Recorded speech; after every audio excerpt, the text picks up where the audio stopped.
नमस्कार, दृष्टि आईएएस के पीटी रिवीजन कार्यक्रम में आपका स्वागत है। मैं हूं अमृत उपाध्याय। आज आर्ट एंड कल्चर के रिवीजन का दूसरा एपिसोड है, तो आइए शुरुआत करते हैं। पहली खबर है धौलावीरा शहर के बारे में, धौलावीरा साइट के बारे में। आइए देखते हैं क्यों चर्चा में है। पिछले एपिसोड में मैंने आपको बताया था कि रुद्रेश्वर रामप्पा मंदिर को विश्व विरासत स्थल में 39वां भारत का विश्व विरासत स्थल में वो जगह शामिल हुआ है, और अब 40वां स्थल है धौलावीरा शहर। और धौलावीरा शहर कहां पर है? गुजरात में है। भारत का 40वां विश्व धरोहर स्थल, सिंधु घाटी सभ्यता से पहला ऐसा स्थल है भारत का जिसको विश्व धरोहर स्थल बनाया गया है, पहला भारतीय स्थल है। अब भारत सुपर 40 क्लब में शामिल हो गया है, क्योंकि 40 हो गए हमारे विश्व धरोहर स्थल। 40 में कौन कौन से हैं, कितने हैं? 32 हैं सांस्कृतिक कल्चरल, 7 हैं नेचुरल प्राकृतिक, और 1 है मिक्स्ड। एक जो मिक्स्ड है वो है कंचनजंगा नेशनल पार्क।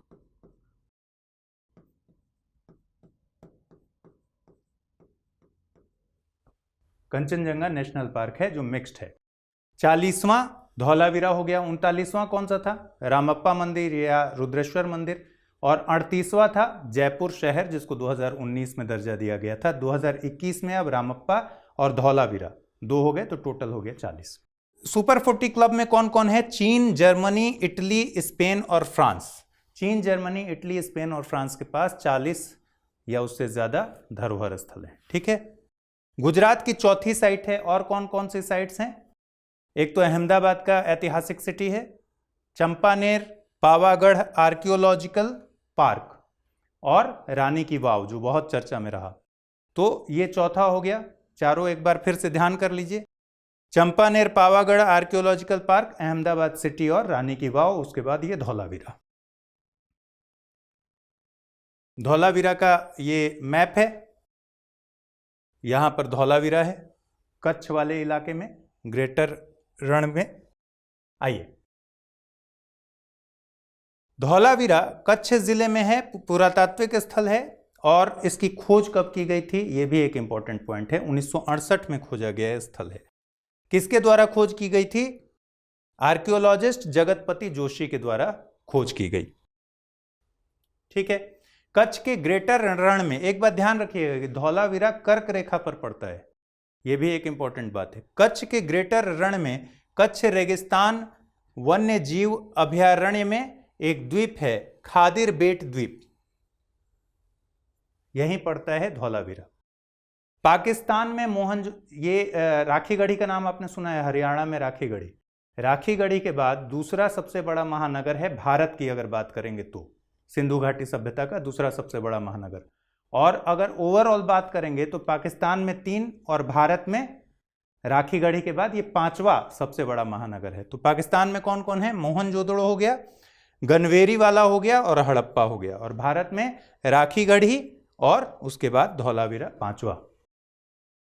चलिए आगे। अगली खबर है UNESCO heritage sites added in India. ध्यान रखिए, ये विश्व धरोहर स्थल नहीं है, टेंटेटिव लिस्ट है एक।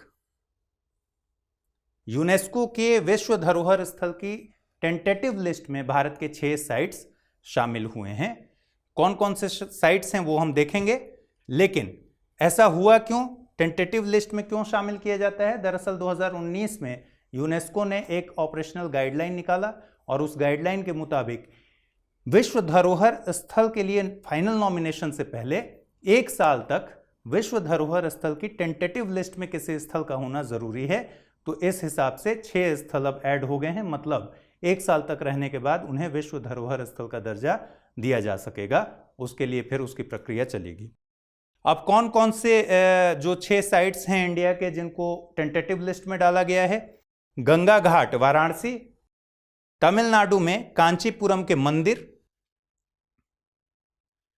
मध्य प्रदेश से 2 सतपुड़ा टाइगर रिजर्व और भेड़ाघाट लमेटा घाट, कर्नाटक में हरिबेंकल महापाषाण स्थल, और महाराष्ट्र में मराठा सैन्य स्थापत्य, Maratha military architecture.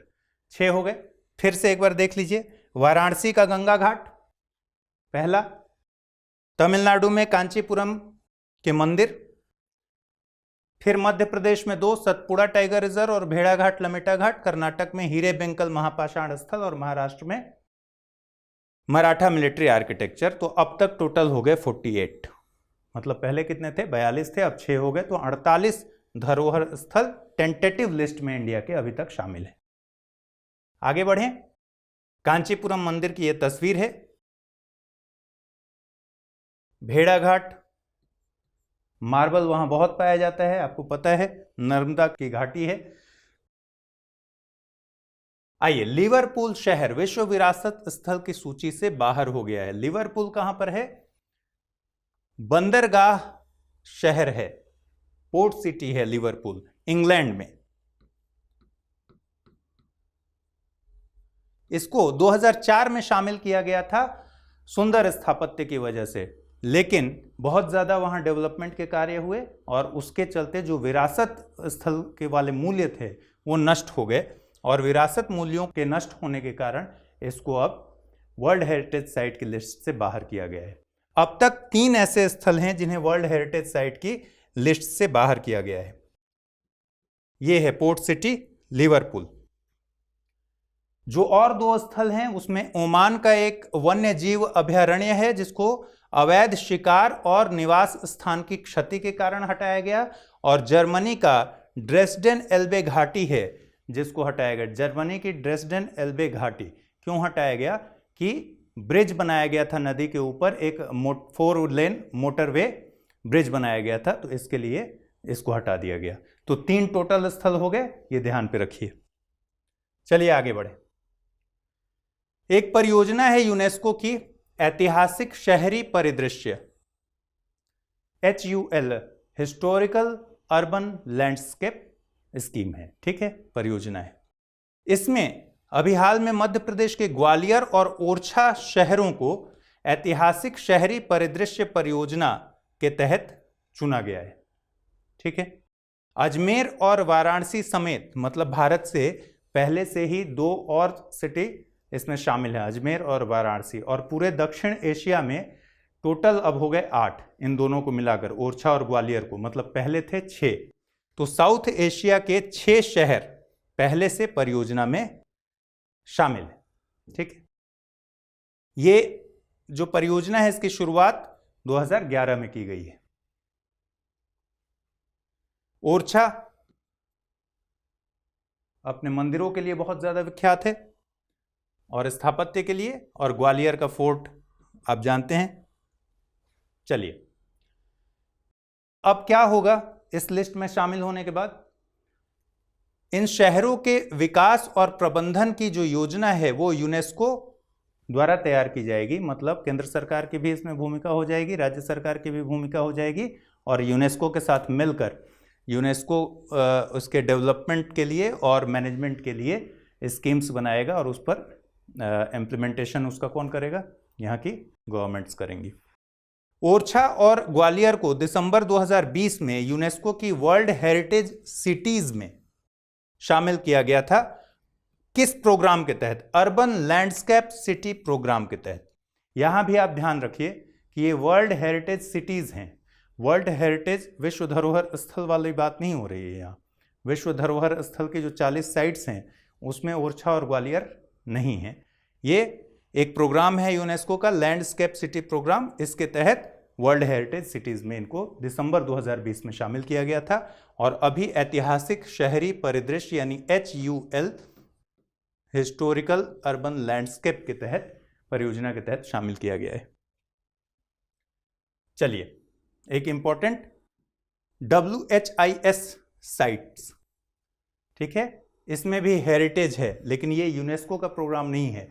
World heritage irrigation structure किससे मिलता है, ये टैग मिलता है इरिगेशन स्ट्रक्चर को, और चर्चा में क्यों है, इस साल भारत की 4 साइट्स WHIS के तौर पर उनको टैग दिया गया है।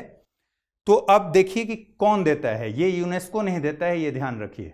ICID यानी international commission on irrigation and drainage, ICID एक संस्था है, वो अंतर्राष्ट्रीय महत्व के जो भी इरिगेशन स्ट्रक्चर होते हैं उनको हर साल ये टैग देता है। ठीक है, 4 साइट्स में 3 आंध्र प्रदेश से हैं और 1 है महाराष्ट्र से। 3 आंध्र प्रदेश के कौन कौन से हो गए? कुंभम टैंक आंध्र प्रदेश, कुर्नूल कडप्पा कनाल, पोरुमामिला टैंक, और ये तीनों आंध्र प्रदेश हुए, और धामपुर झील ये हो गया महाराष्ट्र से। तो एक बात आप समझ रहे होंगे कि WHIS टैग किसको मिलता है? एक तो टैंक देख रहे हैं, टैंक मतलब क्या हो गया? Water storage. ठीक है, तो वाटर स्टोरेज के लिए मिलता है, टैंक हो गया, नहर हो गया, झील, लेक, बांध, इन सब जो इरिगेशन स्ट्रक्चर्स को WHIS टैग मिलता है। इसके पहले 2018 में तेलंगाना की 2 जगहों को WHIS टैग मिला था। तेलंगाना में है पेडाचेरू टैंक और सदरमठ एनिकट। इस साल चीन में 4, ईरान के 2, जापान के 3 साइट्स को और कोरिया की 1 साइट को टैग मिला है। अब तक सबसे ज्यादा WHIS टैग किसके पास है? जापान के पास है। जापान के पास 43 WHIS टैग, 42 WHIS टैग है, और दूसरे नंबर पर चीन है जिसके पास 23 WHIS साइट्स हैं। भारत के पास कितने हो गए? पहले से 2 थे, अब 4 हो गए, तो 6 हो गए। ईरान 6, श्रीलंका 6। आइए, किनको WHIS टैग दिया जाता है? इरिगेशन स्ट्रक्चर हो पहली चीज, दूसरा 100 साल से ज्यादा पुरानी हो, रनिंग स्टेज में हो, और जिनकी आर्काइवल वैल्यू हो। इस तरह की विशेषताओं वाले जगहों को टैग दिया जाता है। प्रक्रिया क्या है?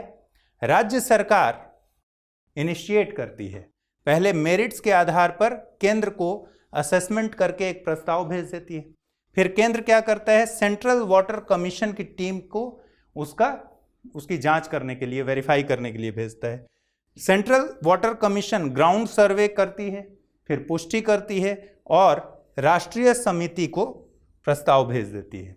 राष्ट्रीय समिति हर देश के पास एक बनी हुई होती है जो ICID के साथ सूचना साझा करती है। ठीक है, ICID क्या करता है? इस सूचना को अंतरराष्ट्रीय निर्णायक समिति को भेज देती है, जो टैग का देना है या नहीं देना है ये निर्णय कर लेते हैं। ठीक है, ICID क्या है? सबसे पहले ICID की स्थापना हुई है 1950 में। Scientific, technical, not for profit और NGO है, गैर सरकारी संगठन है, नॉट फॉर प्रॉफिट है, साइंटिफिक और टेक्निकल एक संस्था है। सिंचाई, इसमें कौन कौन लोग, इसका एक नेटवर्क है, उस नेटवर्क में कौन लोग रहेंगे? जाहिर सी बात है, जिनको अच्छा अनुभव हो सिंचाई, जल प्रबंधन इत्यादि का, बाढ़ प्रबंधन इत्यादि का, जल निकासी से रिलेटेड जो एक वैश्विक विशेषज्ञों के प्रोफेशनल नेटवर्क है, वो इसमें काम करती है। और मकसद, जैसा कि नाम से स्पष्ट है, सतत कृषि जल प्रबंधन को बढ़ावा देना। ठीक है, ये तर्ज इसी तर्ज पर दिया जाता है। यूनेस्को के जो वर्ल्ड हेरिटेज साइट्स की अवधारणा है, उसी की तर्ज पर WHIS का टैग ICID प्रदान करता है। चलिए, अब कुछ जनजातियों के बारे में समझ लें, बहुत ज़्यादा इंपॉर्टेंट जो रहे हैं, जिनके बारे में चर्चा रही है। उसमें से एक है कुरुबा समुदाय। ठीक है, कुरुबा समुदाय क्यों चर्चा में है? क्योंकि कर्नाटक में कुरुबा समुदाय ने ST स्टेटस के लिए, अनुसूचित जनजाति के स्टेटस के लिए ये दबाव बनाया है कि कर्नाटक सरकार केंद्र को सिफारिश भेजे। उनकी बहुत लंबे समय से मांग है। हुआ क्या कि पहले ये ST कैटेगरी में थे, लेकिन 1977 में कर्नाटक पिछड़ा वर्ग आयोग के अध्यक्ष जस्टिस LG हवनूर की अध्यक्षता में जो आयोग ने सिफारिश की, उसमें इसको ST सूची से बाहर कर दिया गया और कहां डाल दिया गया? अति पिछड़ा वर्ग में शामिल कर दिया गया। 1977 की बात है। ठीक है, लेकिन उसमें एक शर्त भी लगा दी। शर्त यह थी कि बीदर, यादगीर, कलबुर्गी और मदिकेरी क्षेत्र में कुरुबा समानार्थी शब्द के साथ रहने वाले लोग, ठीक है, ST श्रेणी का लाभ उठा पाएंगे। मतलब कुछ एरिया डिफाइन कर दिया इस आयोग ने कि इन एरिया में कुरुबा जनजाति के लोग या कुरुबा समानार्थी शब्द से रहने वाले लोग एसटी श्रेणी का फायदा उठा सकते हैं।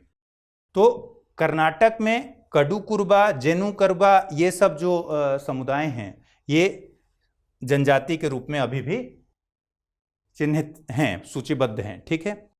कुरुबा बेसिकली पारंपरिक तौर पर एक भेड़ पालक समुदाय है। कुरुबा के बारे में जानना होगा क्योंकि ये न्यूज में रहा। अब इससे जुड़े हुए आर्टिकल्स क्या क्या हैं, संविधान में क्या क्या प्रावधान हैं, उनमें एक दो आर्टिकल देख लेते हैं। 366 क्या कहता है, अगर अनुसूचित जनजाति की परिभाषा तय करनी हो तो कहाँ प्रावधान है, अनुच्छेद 366 में। और अनुच्छेद 342 का 1 और 2 क्या कहता है, अनुच्छेद 342 का 1 कहता है कि राष्ट्रपति किसी राज्य या केंद्र शासित प्रदेश के किसी भी जनजातीय समूह को नोटिफाइड ट्राइब के तौर पर घोषित कर सकते हैं राज्यपाल से परामर्श लेकर। ठीक है। 342(2) कहता है कि संसद कानून बनाकर किसी भी जनजातीय समूह को अनुसूचित जनजाति की लिस्ट में जोड़ सकती है या फिर बाहर कर सकती है। चलिए, अब वीर शैव लिंगायत समुदाय, ये हमेशा चर्चा में रहने वाला समुदाय है। वीर शैव लिंगायत में पहले तो मतलब समझ लीजिए। वीर शैव का मतलब है भगवान शिव के वीर, और लिंगायत का मतलब है भगवान शिव का लिंग धारण करने वाला समुदाय। जनरली वीर शैव और लिंगायत को एक ही माना जाता है, लेकिन लिंगायत लोग ये दावा करते हैं कि वीर शैव उनसे पहले के हैं। वे वैदिक अनुष्ठान इत्यादि करते हैं, मूर्ति पूजा का समर्थन करते हैं, इसलिए वो अलग हैं। ठीक है। लेकिन जनरली वीर शैव लिंगायत एक साथ कहा जाता है, माना जाता है। तो अभी टेक्निकली ये समझिए कि लिंगायत समुदाय का एक उप समुदाय है पंचमसाली लिंगायत। इन्होंने कर्नाटक में 15% आरक्षण की डिमांड रखी है। वीर शैव लिंगायत में 70% जो लोग हैं, जो आबादी है, वो पंचमसाली लिंगायत समुदाय के लोगों की है। लिंगायत समुदाय बेसिकली हिंदू धर्म का ही एक पंथ है। इस पर काफी डिबेट है। लिंगायत समुदाय के लोग बहुत समय से ये मांग करते रहे हैं, बहुत लंबी मांग है, पुरानी मांग है कि उन्हें एक स्वतंत्र अल्पसंख्यक धर्म का दर्जा दे दें, लेकिन उनको हिंदू धर्म के अंदर ही एक पंथ के तौर पर माना जाता है। आइए, 12वीं सदी में बासवन्ना के नेतृत्व में एक धार्मिक आंदोलन चला, और उस धार्मिक आंदोलन में बासवन्ना के जो अनुयायी हुए वो हुए वीर शैव और लिंगायत। ठीक है। तो बासवन्ना का नाम आपको याद रखना है, ये बहुत ही इंपॉर्टेंट रहे हैं इस धार्मिक आंदोलन से जुड़े हुए। अब इनकी डिमांड्स क्या क्या हैं और मान्यताएं क्या क्या हैं। लिंगायत समुदाय के लोग कहते हैं कि जन्म के आधार पर वर्गीकरण नहीं होना चाहिए, बल्कि कर्म के आधार पर वर्गीकरण होना चाहिए। दूसरा, ये श्राद्ध संस्कार को नहीं मानते। मतलब लिंगायत समुदाय के लोग हिंदू धर्म के अंदर एक पंथ होते हुए भी शवों को दफनाते हैं, जलाते नहीं हैं, श्राद्ध संस्कार नहीं मानते हैं। साथ ही पुनर्जन्म का विरोध करते हैं, मूर्ति पूजा इत्यादि का विरोध करते हैं, ब्राह्मणवाद का विरोध करते हैं। अब लिंगायत समुदाय में जो लोग शामिल होंगे, कौन लोग शामिल होंगे? ब्राह्मणवाद से जो लोग त्रस्त होंगे वो लिंगायत समुदाय में शामिल होते गए। ठीक है। अब अगला है बोंडा जनजाति या फिर रेमो। रेमो क्या है? रेमो इसलिए कहते हैं कि बोंडा भाषा या बोंडा में जो बोली जाती है उसमें रेमो का मतलब होता है लोग, इसलिए इनको बोलते हैं रेमो। तो कोविड संक्रमण के चलते चर्चा में रहे बोंडा जनजाति के लोग। अब ये मुंडा एथनिक ग्रुप से ही संबंधित हैं और पीवीटीजी में शामिल है। पीवीटीजी क्या है? Particularly vulnerable tribal group. ये बहुत ही इंपॉर्टेंट है। पीवीटीजी के बारे में हम आगे विस्तार से थोड़ा देखेंगे ताकि आपको पता रहे। कहाँ रहते हैं ये? ओडिशा के मलकानगिरी की पहाड़ियों में मिलते हैं, वहाँ निवास करते हैं। जनरली ओडिशा, छत्तीसगढ़ और आंध्र प्रदेश के जो सीमावर्ती इलाके हैं उसमें पाए जाते हैं। तो एक जंक्शन की तरह है जहाँ ये निवास करते हैं और पहाड़ियों पर भी रहते हैं। ठीक है। ये मातृसत्तात्मक समाज का अनुसरण करते हैं। ये एक इंपॉर्टेंट बात है। चलिए, ये गोंडा जनजाति की महिला है। पीवीटीजी क्या है? पीवीटीजी के बारे में जानिए। विशेष रूप से कमजोर जनजातीय समूह या पर्टिकुलरली वल्नरेबल ट्राइबल ग्रुप। 1973 में एक आयोग बना, ढेबर आयोग, और ढेबर आयोग ने आदिम जनजातीय समूह के लिए पीटीजी मतलब प्रिमिटिव ट्राइबल ग्रुप के तौर पर उनका वर्गीकरण किया। तो ये क्या हो गया? पीटीजी। बाद में इसी पीटीजी को चेंज करके कर दिया गया particular vulnerable tribal group, PVTG. ठीक है, गृह मंत्रालय ये क्लासिफिकेशन करता है और अभी देश में 75 पीवीटीजी हैं। पीवीटीजी के रूप में 75 जनजातीय समूहों को अभी शामिल रखा गया है। इसमें भी सबसे ज्यादा ओडिशा में 13, ये भी ध्यान रखिए। अब इनका पूरा विस्तार जो है 18 राज्यों अंडमान निकोबार द्वीप समूह में इनका विस्तार है, ये लोग रहते हैं। जनजातीय कार्य मंत्रालय एक स्कीम चलाती है इनके लिए, उस स्कीम का नाम है पीवीटीजी का विकास, डेवलपमेंट ऑफ पीवीटीजी स्कीम। इसका क्रियान्वयन कौन करता है? जनजातीय कार्य मंत्रालय। और जनजातीय कार्य मंत्रालय कब बना? 1999 में सामाजिक न्याय एवं अधिकारिता मंत्रालय को बाइफरकेट करके बनाया गया था जनजातीय कार्य मंत्रालय। चलिए, डोंगरिया कोंध जनजाति, यह भी कोरोना संक्रमण की वजह से न्यूज में रहा, डोंगरिया कोंध। और इन लोगों के बारे में जान लीजिए कि इनमें पोषण की कमी सबसे बड़ी समस्या है। साथ ही ये एकांत जीवन शैली पसंद करते हैं, इसलिए इनमें इम्यूनिटी बहुत अच्छा नहीं है। बाहर से संपर्क में नहीं रहते हैं, दवाओं वगैरह का इस्तेमाल करते नहीं है क्योंकि बाहर से संपर्क में ही नहीं रहे, और न्यूट्रिशन की इनमें बहुत ज़्यादा कमी होती है।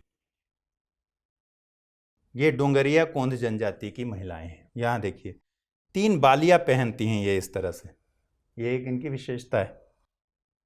चलिए, ये भी पीवीटीजी में शामिल हैं। पीवीटीजी के बारे में अभी आपने जान लिया है। ओडिशा में ही रायगढ़ जिले के नियमगिरी पहाड़ियों में निवास करते हैं। बोंडा कहाँ निवास करते थे? मलकानगिरी पहाड़ियों में। और ये कहाँ निवास करते हैं? नियमगिरी पहाड़ियों में। ये भाषा बोलते हैं कुई, और वो बोलते थे बोंडा, बोंडो, बोंडा ही उनकी भाषा है, और ये बोलते हैं कुई भाषा। अब इनके साथ क्या हुआ कि 2000 तक तो इनका 2000 का दशक इनका ठीक चल रहा था, बहुत शांति से रह रहे थे। 2004 में वेदांता कंपनी ने नियमगिरी के पहाड़ियों में बॉक्साइट के खनन का काम शुरू किया, क्योंकि वहां उन्होंने लगाया एल्यूमिनियम की एक रिफाइनरी को इस्टेब्लिश किया। और एल्यूमिनियम का रॉ मटेरियल क्या है? बॉक्साइट है। ठीक है, अयस्क के तौर पर बॉक्साइट का इस्तेमाल होता है, और वहां पर बॉक्साइट की ठीक ठाक मात्रा है, बहुत बड़ी मात्रा है। तो 2004 में जब वेदांता कंपनी की रिफाइनरी लगी तो इनका विस्थापन वहां से शुरू हो गया और समस्या वहीं से शुरू हो गई। ठीक है, हुआ ये कि जनजाति जो ग्राम सभा है इनकी, डोंगरिया कोंध जनजाति ग्राम सभा, उसकी सहमति नहीं ली गई रिफाइनरी एस्टेब्लिश करने से पहले या बॉक्साइट खनन से पहले। और दूसरा, पर्यावरण कानूनों का भी उल्लंघन किया गया। तो ये मामला चला गया सुप्रीम कोर्ट, और सुप्रीम कोर्ट ने 2013 में कहा कि बिना ग्राम सभा की सहमति के आप खनन नहीं कर सकते। ये क्या मानते हैं? ये मानते हैं कि नियमगिरी की पहाड़ियों पर जो नेचुरल रिसोर्सेज हैं वो इन्हें नियम राजा ने दिया है, और ये नियम राजा इनके शाही वंशज माने जाते हैं। तो इनका राइट है कि वो वहाँ नेचुरल रिसोर्सेज का इस्तेमाल करें। और ये लोग करते क्या हैं? दुर्लभ औषधीय जड़ी बूटियों का उपयोग करते हैं अलग अलग बीमारियों को ठीक करने के लिए। ठीक है, अब ओडिशा में जनजातीय समूह के बारे में जानिए। देश के कुल जनजातीय समूहों की 9% आबादी ओडिशा में है। दूसरी बात, ओडिशा राज्य की कुल आबादी में 22.8% जनजातीय समूहों की आबादी है। ये दो बातें हैं कि देश के कुल जनजातीय समूह में 9% आबादी ओडिशा में है, और ओडिशा राज्य की कुल आबादी में 22.8% जनजातीय समूहों की आबादी है। 62 जनजातीय समूहों में से 13 पीवीटीजी हैं, 62 ओडिशा के हैं ये। ठीक है, सबसे ज्यादा है 13। आइए, हलाम उपजनजाति और ब्रू जनजाति, अब इसको ऐसे समझ लीजिए। मैं बहुत अच्छा मैप नहीं बनाऊंगा, एक रफ स्केच।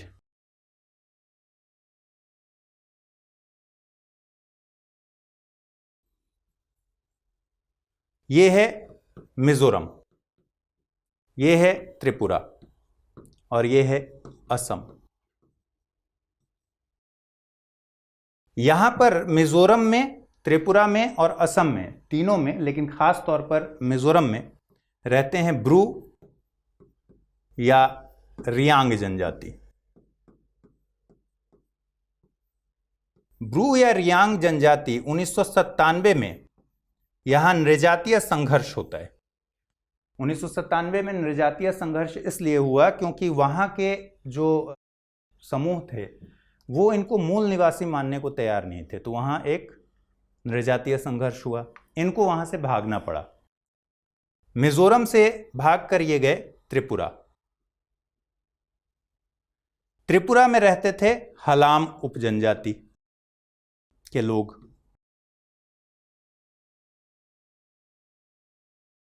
अब त्रिपुरा जब ये पहुंचे तो हलाम उपजनजाति के लोगों के साथ इनका संघर्ष हुआ और हलाम उपजनजाति के लोग लोंगाई नदी पास करके चले गए असम के करीमगंज।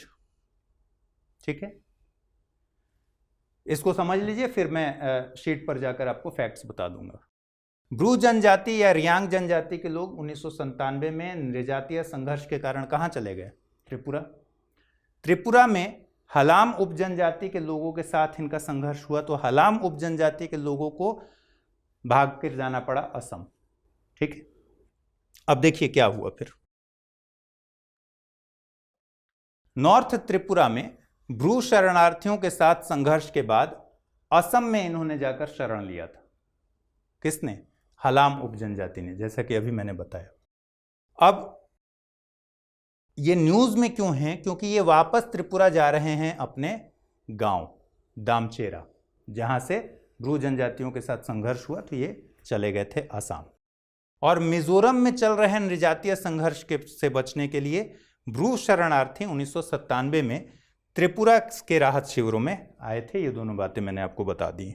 अब आइए हलाम उपजनजाति के बारे में जान लेंगे अलग से और ब्रू जनजाति के बारे में जान लेंगे अलग से। तिब्बती बर्मी नृजातीय समूह की कुकी चिन जनजातियों से इनका संबंध है हलाम का। कुकी चिन, कुकी याद रखिएगा, आगे भी आएगा। त्रिपुरा में इनको शेड्यूल ट्राइब का दर्जा मिला हुआ है। भाषा इनकी कमोबेश तिब्बती वर्मन समुदाय के साथ मिलती जुलती है। मिला कुकी के नाम से ये प्रचलित है। किससे संबंधित हैं? तिब्बती बर्मी नृजातीय समूह की कुकी चिन जनजातियों से संबंधित है और कहे क्या जाते हैं? मिला कुकी के नाम से प्रचलित हैं। लेकिन कुकी से इनकी भाषा, रहन सहन, संस्कृति इत्यादि बहुत ज्यादा मेल नहीं खाती है। कई उपवर्गों में विभाजित हैं ये हलाम, जिनको बरकी हलाम कहा जाता है। यह हलाम जनजाति के लोगों की तस्वीर है। रहते हैं जिस घर में, उसको कहते हैं टोंग घर। अब लोंगाई नदी के बारे में मैंने आपको बताया था। लोंगाई नदी को ही पार करके हलाम आदिवासी असम के करीमगंज पहुंचे थे और लोंगाई नदी निकलती है मिजो हिल्स की जाम्पुई पहाड़ी से। ठीक है, इसका जो लोंगाई नदी इस तरह से जाती है, ये मिजोरम और त्रिपुरा का जो बॉर्डर इलाका है, इसको करते हुए असम होते हुए इधर बांग्लादेश है, तो बांग्लादेश में जाकर मिल जाती है। ठीक है, अब आइए ब्रू या रियांग जनजाति के बारे में जानते हैं। पूर्वोत्तर का एक क्षत्रिय समुदाय है। मुख्यतः यह त्रिपुरा, मिजोरम और असम में निवास करता है और त्रिपुरा में ये पीवीटीजी में शामिल है। पीवीटीजी के बारे में आपको बता दिया था मैंने। मिजोरम में मूल निवासी न माने जाने के कारण निशाने रहा है और 97 में इन लोगों को वहां से भागना पड़ा था नृजातीय संघर्ष के कारण। किन इलाकों से? मिजोरम के ममित, कोलासिब और लुंगलेई जिलों से भागकर ये त्रिपुरा पहुंचे थे। बहुत इंपॉर्टेंट फैक्ट नहीं है, फिर भी ध्यान पे रखिए। ठीक है, ब्रू जनजाति का ये एक पेंटिंग है। ठीक है, तो उम्मीद है आपको आज का एपिसोड भी ठीक लगा होगा। हमें अपना फीडबैक ज़रूर कमेंट बॉक्स में दीजिए। अगले एपिसोड में फिर मिलते हैं। ख्याल रखिए, पढ़ाई कीजिए, तैयारी कीजिए, पास होइए। नमस्कार।